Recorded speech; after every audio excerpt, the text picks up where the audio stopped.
வருகிற 14ஆம் நாள் தமிழ்நாடு சட்டமன்ற கூட்டத்தொடர் நடைபெறவிருக்கிறது.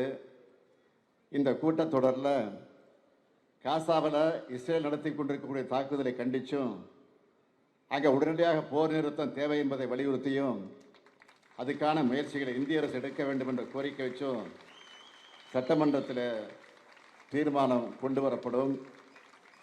இந்த தீர்மானம் தமிழ்நாட்டு மக்களின் உணர்வுகளை பிரதிபலிப்பதாக இருக்கும். அரசியல் வேறுபாடுகளை கடந்து அனைத்து கட்சியினரும் இந்த தீர்மானத்தை ஆதரிப்பார்கள் என்று நான் முழுமையாக நம்புகிறேன்.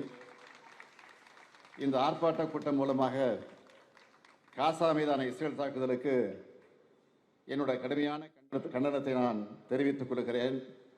அப்பாவி மக்கள் உயிரிழப்பது உடனடியாக தடுத்து நிறுத்தப்பட வேண்டும் என்ற விருப்பத்தை கோரிக்கையாக முன்வச்சு என் உரையை நிறைவு செய்கிறேன். நன்றி, வணக்கம்.